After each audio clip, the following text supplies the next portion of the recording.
While you were like in the middle of like changing paths, and like did you have any doubts about like whether you wanted to continue with like the new path you decided to go on? Definitely. Anyone who says they don't have doubts during a process or trying to figure out what they want to do, 100% lying. Everyone has doubts, and that's very, very normal. Going into university, I wanted to be a vet. I was like, this is something I love, it's great, and I've always wanted that. I originally applied to vet school before going into university and switched at the very last moment to be studying biology instead. And I like literally a week before the deadline, I was like, nope, it's not what I want to do. Changed it around and went and did biology. And then when I was doing biology, I was like, wait, hang on a second here. Like, I should have done vet. Like, what am I doing? And so like tried to switch it again, and luckily I didn't. So yeah, it definitely changes up quite a lot. Over the course of my degree as well, I essentially started to lean into what I was interested in as much as what I was good at. And I think it's very important because you have to, if you're going to really work hard at a problem or any really career, you have to enjoy it. Like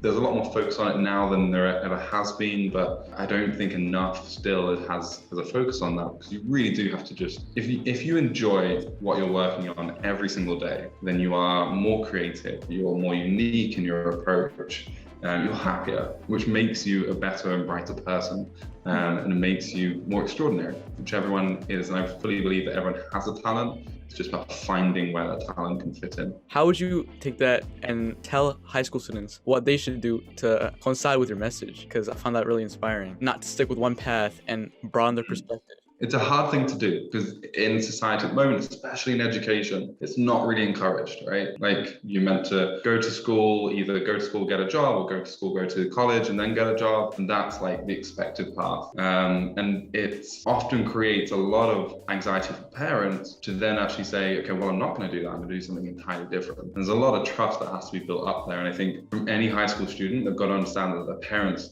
want the best for them. And so it's just a case of communicating clearly about what you want at the same time. That's one side of it, because then they'll help you to be in the best position to go forward. The other side is start looking today. Even now, I get the same treatment as like 10 years ago. I'm 26 now. People will label your age and use that as a box to define you. And so they'll say, okay, you are so-and-so age, that means you cannot do this thing, which is just wrong, like just straight up wrong. You are capable of something if you put your mind to it, if you find something you actually enjoy, going back to that, because it's very important, and really trying to find that alternative route. Question every route that someone's giving you. If they're saying, okay, you should go to, let's say, a program on the weekend or a program in summer, or you should be going to this college. Question actually why, and make up your own decision, your own opinion on that, because it will give you a deeper understanding for your next steps, which means whatever you do as your next step, which can be anything, you're then making it very much aligned with yourself. Before you go on to a journey at the same time, understanding what motivates you is incredibly important. So I've touched on like enjoyment, but really taking the time to understand where you want to go. And we've said,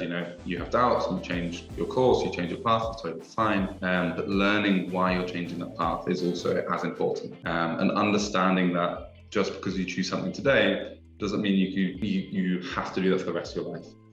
You can change your mind. That's often a really big misconception. I have a friend who started out life as a marine biologist, and when she was about 42, she completely changed her career and went into environmental law instead, and went back to school, learned her degree, and then became a very successful environmental lawyer. And that's two very, very different paths. The more you look into it, the more common that is. A lot of education is gaining skills, and then a lot of emotional understanding is gaining the application to those skills. Yeah, I really admire your dedication and passion towards following what you want to do and towards Agrisea. And I think this is something that high school students definitely struggle with, whether they should switch their paths or whether they should continue with what they're doing.